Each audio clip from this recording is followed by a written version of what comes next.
Bismillahirrahmanirrahim. Assalamualaikum warahmatullahi wabarakatuh. Pada pertemuan kali ini kita akan membahas tentang praktek muamalah yang berkaitan tentang jual beli, kirat, dan riba.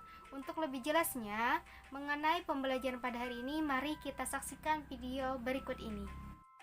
Berikut penjelasan tentang praktek muamalah yang berkaitan tentang jual beli, kirat, dan riba. Yang pertama yaitu pengertian jual beli. Arti jual beli secara bahasa adalah menukar sesuatu dengan sesuatu. Jual beli menurut syara adalah akad tukar menukar harta dengan harta yang lain melalui tata cara yang telah ditentukan oleh hukum Islam. Terus ada hukum jual beli. Dalam Quran Surah Al-Baqarah ayat 275 dijelaskan yang artinya orang-orang yang makan atau mengambil riba tidak dapat berdiri melainkan seperti berdirinya orang yang kemasukan syaitan lantaran atau tekanan penyakit gila. Keadaan mereka yang demikian itu adalah disebabkan mereka berkata atau berpendapat sesungguhnya jual beli itu sama dengan riba. Padahal Allah telah menghalalkan jual beli dan mengharamkan riba.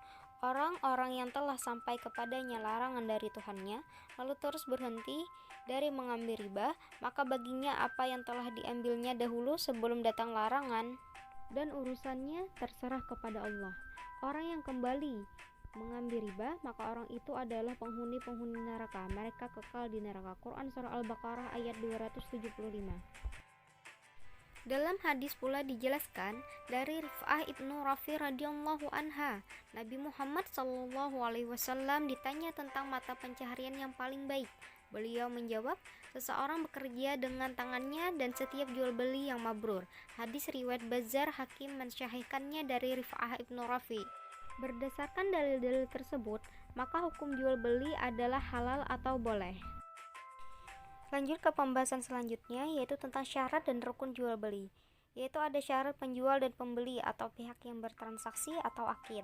Yang pertama ada balik, berakal, rusydu atau memiliki kemampuan untuk melaksanakan urusan agama dan mengelola keuangan dengan baik. Yang keempat yaitu suka sama suka, yakni atas kehendak diri sendiri tanpa ada paksaan dari orang lain. Untuk selanjutnya ada syarat barang yang diperjualbelikan atau objek jual beli yaitu ma'kuf alai.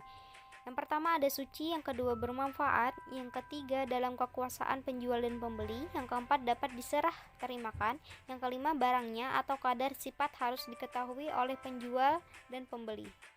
Terus ada syarat ucapan serah terima yaitu ijab dan kabul. Ijab kabul dapat dilakukan dengan kata-kata penyerahan dan penerimaan atau dapat juga berbentuk tulisan seperti faktor, kwitansi atau nota dan lain sebagainya. Ijab adalah ucapan penjual kepada pembeli, sedangkan kabul adalah ucapan penerima dari pembeli.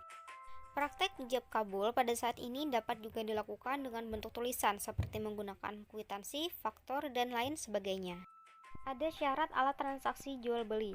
Alat transaksi jual beli haruslah alat yang bernilai dan diakui secara umum penggunaannya.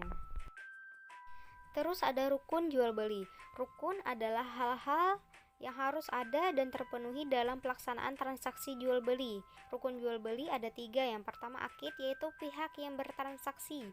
Yang kedua ada ma'qud alaih yang mencakup barang yang dijual dan harganya. Yang ketiga ada sigat ijab kabul. Yang keempat ada ijab dari pihak penjual, kabul dari pihak pembeli. Ada macam-macam jual beli. Yang pertama ada ba'i shahihah, yaitu akad jual beli yang telah memenuhi syarat dan rukunnya. Yang kedua ada ba'i fasidah, yaitu akad jual beli yang tidak memenuhi salah satu atau seluruh syarat dan rukunnya. Yang terakhir yaitu ada jual beli yang sah hukumnya tetapi dilarang oleh agama. Yang pertama yaitu jual beli pada saat khutbah dan sholat Jumat. Yang kedua jual beli dengan cara menghadang di jalan sebelum sampai pasar. Yang ketiga jual beli dengan niat menimbun barang.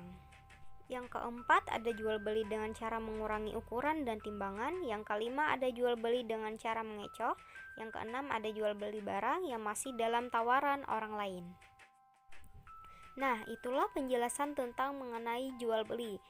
Untuk selanjutnya, apakah ada yang ingin ditanyakan mengenai jual beli? Jika tidak ada, maka kita lanjutkan ke pembahasan selanjutnya yaitu materi tentang kirat. Baik, untuk kirat yang pertama ada pengertian kirat dalam kitab Fat Al-Qarib Al-Mujib halaman 37 dijelaskan bahwa qirat adalah penyerahan harta dari sahib al-mal atau pemilik dana kepada pengelola dana sebagai modal usaha. Keuntungan yang dibagi sesuai dengan nisbah atau perbandingan laba rugi yang disepakati. Qirat dalam perbankan syariah sering disebutkan dengan istilah mudharabah, yakni bentuk pinjaman modal tanpa bunga dengan perjanjian bagi hasil. Modal 100% dari pemilik dana lembaga keuangan syariah atau LKS dan pengelola usaha dalam nasabah peminjam. Dari penjelasan di atas dapat diambil kesimpulan bahwa qirat atau mudharabah adalah usaha bersama antara pemilik modal, perorangan atau LKS, BMT, BPR, syariah, dan lain-lain, dengan orang yang menjalankan usaha dengan sistem bagi hasil dengan syarat-syarat tertentu.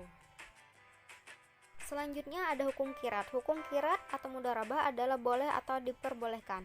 Qirat mengandung unsur saling tolong-menolong antara pemilik modal, perseorangan atau LKS dengan pelaku usaha yang membutuhkan dana atau modal. Lanjut untuk rukun dan syarat qirat. Yang pertama ada rukun qirat terdiri dari 6. Yang pertama ada malik, pemilik modal. Yang kedua ada amil, pengelola. Yang ketiga ada mal atau modal dan dana. Yang keempat ada amal atau usaha. Yang kelima rib, laba atau keuntungan.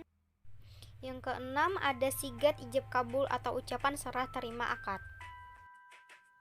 Untuk selanjutnya ada syarat qirat. Yang pertama yaitu pemilik dana, pengelola modal sudah dewasa dan sehat akal dan ada kerelaan, tidak boleh ada paksaan. Pengelola modal tidak boleh menyalahi hukum. Yang kedua, modal harus diketahui jumlah dan jenisnya. Yang ketiga, ada kegiatan usaha pengelola dana atau nasabah tidak ada campur tangan pemilik dana tapi berhak melakukan pengawasan. Yang keempat, ada pembagian keuntungan harus dinyatakan di awal dan dicatat dalam perjanjian akad. Yang kelima, akad ijab kabul harus dinyatakan oleh kedua pihak untuk menunjukkan tujuan kerjasama dan sebaiknya tertulis. Oke, lanjut ke pembahasan selanjutnya yaitu tentang jenis qirat. Jenis qirat terbagi menjadi dua. Yang pertama mudharabah mutlaqah, yang kedua mudharabah muqayyadah. Yang pertama, Ibu akan menjelaskan tentang mudharabah mutlaqah. Adalah bentuk kerjasama antara pemilik dana dan pengelola dana yang cakupannya sangat luas dan tidak dibatasi oleh jenis usaha, lokasi, waktu, bentuk pengelolaan, dan mitra kerjanya. Terus ada mudharabah muqayyadah, yaitu adalah bentuk kerjasama antara kedua belah pihak dan pengelolanya dibatasi oleh beberapa persyaratan atau kebalikan dari mudharabah mutlaqah. Baik, berakhir penjelasan tentang qirat. Selanjutnya kita akan lanjut ke pembahasan yaitu mengenai riba. Untuk riba yang pertama ada pengertian riba. Riba menurut bahasa artinya lebih atau bertambah. Adapun riba menurut syara adalah tambahan pembayaran tanpa ada ganti atau imbalan yang disyaratkan bagi salah seorang dari dua orang yang mengadakan transaksi. Untuk contoh transaksi riba, kalian bisa lihat di slide yang telah Ibu tayangkan. Untuk sementara kita lanjut ke pembahasan selanjutnya yaitu tentang hukum riba. Hukum riba dalam hukum Islam secara tegas dinyatakan haram berdasarkan dalil tersebut di bawah ini, yaitu pada Quran surah Al-Baqarah ayat 275 yang berbunyi, yaitu artinya orang-orang yang makan atau mengambil riba tidak dapat berdiri melainkan seperti berdirinya orang yang kemasukan setan lantaran tekanan penyakit gila. Keadaan mereka yang demikian itu adalah disebabkan mereka berkata atau berpendapat sesungguhnya jual beli itu sama dengan riba, padahal Allah telah menghalalkan jual beli dan mengharamkan riba. Orang-orang yang telah sampai kepadanya larangan dari Tuhannya lalu terus berhenti dari mengambil riba, maka baginya apa yang telah diambilnya dahulu sebelum datang larangan dan urusannya terserah kepada Allah. Orang yang kembali mengambil riba, maka orang itu adalah penghuni neraka, mereka kekal di dalamnya. Quran surah Al-Baqarah ayat 275. Dari hadis pun dijelaskan, yaitu dari Jabir radhiyallahu anha, ia berkata, Rasulullah shallallahu alaihi wasallam telah melaknati orang-orang yang memakan riba. Orang yang menjadi wakilnya yaitu orang yang memberi makan hasil riba, orang yang menuliskan, orang yang menyaksikan, dan selanjutnya Nabi bersabda, mereka itu semua sama saja. Hadis riwayat Muslim. Ijma para ulama juga berpendapat bahwa orang yang memakan riba kelak di akhirat akan dikumpulkan dalam keadaan gila, kekal di neraka, disamakan dengan orang kafir, hingga mendapat laknat dari Allah dan Rasul yang kekal. Di dunia pun orang yang makan riba kehidupan tercela, penuh kemarahan, hilang rasa keadilannya, dan selalu mendapat doa buruk dari orang-orang yang merasa terzalimi. Hal itu terjadi disebabkan karena hilangnya kebaikan dan barokah rizki. Oleh karena itu, betapa buruk maksiat riba, betapa besar dosa riba, dan betapa kejinya akibat riba sehingga Allah Subhanahu wa Ta'ala sangat mengutuk dan mengharamkan riba. Dapat disimpulkan dari beberapa hukum di atas, yaitu Al-Quran, hadis, serta ijma para ulama, bahwa disepakati riba adalah haram. Untuk selanjutnya ada macam-macam riba. Yang pertama ada riba fadli. Riba fadli yaitu tukar menukar dua barang yang sama jenisnya dengan mensyaratkan suatu tambahan sehingga terdapat pihak yang dirugikan. Contohnya yaitu 1 kg beras ditukar dengan 2 kg beras, 1 liter madu ditukar dengan 2 liter madu. Perkara yang dilarang adalah kelebihan atau perbedaan ukuran takaran tersebut. Yang kedua, riba kardi. Riba kardi yaitu dalam utang piutang dengan syarat dan keuntungan atas bunga bagi yang mengutangi. Contoh, utang 90.000 harus dikembalikan sebesar 95.000, ada lebihnya 5.000. Yang ketiga ada ribayat. Ribayat yaitu bila meninggalkan tempat akad jual beli sebelum serah terima. Contoh, seseorang membeli 1 kilo beras, setelah uang dibayar, maka si penjual pergi sedangkan beras jualan dalam karung belum ditimbang cukup tidaknya. Jadi, jual beli belum benar-benar serah terima. Yang keempat ada riba nasiah. Riba nasiah yaitu riba yang terjadi karena adanya tambahan pembayar hutang. Contoh, seseorang mengutangi uang dalam jumlah tertentu kepada orang lain dengan batas waktu tertentu, misalnya 1 bulan atau 1 tahun. Apabila sampai batas waktu tersebut, penghutang belum mampu mengembalikan, kemudian pemberi hutang memberi syarat bunga sebagai imbalan dari tambahan batas waktu yang telah diberikan. Selanjutnya, bahaya riba. Bahaya riba yang pertama bagi jiwa manusia, riba dapat menumbuhkan sifat egois. Yang kedua, riba juga dapat menghilangkan perasaan cinta, kebajikan, dan perasaan sosial. Yang ketiga, pemakan riba akan selalu haus dan mengumpulkan harta meskipun dengan cara memeras darah orang lain. Yang kedua, riba berbahaya bagi masyarakat. Di antaranya, riba dapat melahirkan permusuhan di lingkungan warga masyarakat. Riba menghancurkan seluruh bentuk kasih sayang, persaudaraan, dan perbuatan-perbuatan baik dalam diri manusia. Riba dapat menaburkan benih-benih hasud atau provokator dan kebencian dalam hati manusia dan menghancurkan hubungan persaudaraan. Yang ketiga yaitu bahayanya terhadap ekonomi. Dalam pandangan ekonomi, riba dapat membelah manusia dalam 2 tingkatan, yaitu pertama tingkat elit yang bergelimangan dalam kemewahan dan kesenangan lewat keringat orang lain. Yang kedua, tingkat miskin yang hidup dalam penderitaan dan kekurangan.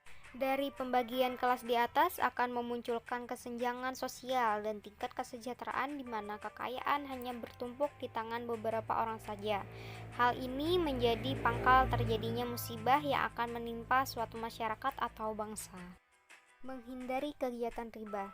Ada beberapa syarat agar tidak menjadi riba. Yang pertama, menjual sesuatu yang sejenis. Syaratnya ada 3. Yang pertama, sama jumlah timbangan dan banyaknya.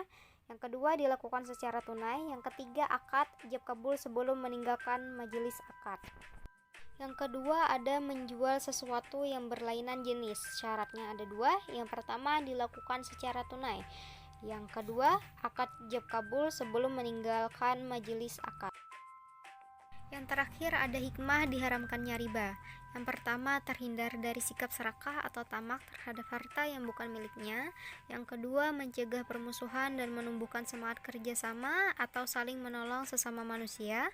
Yang ketiga, mencegah munculnya mental pemboros yang tidak mau bekerja keras dan menimbun harta di tangan satu pihak.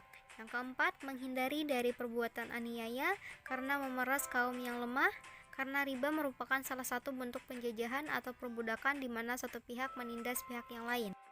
Yang kelima, mengarahkan kaum muslimin mengembangkan hartanya dalam mata pencarian yang bebas dari unsur penipuan.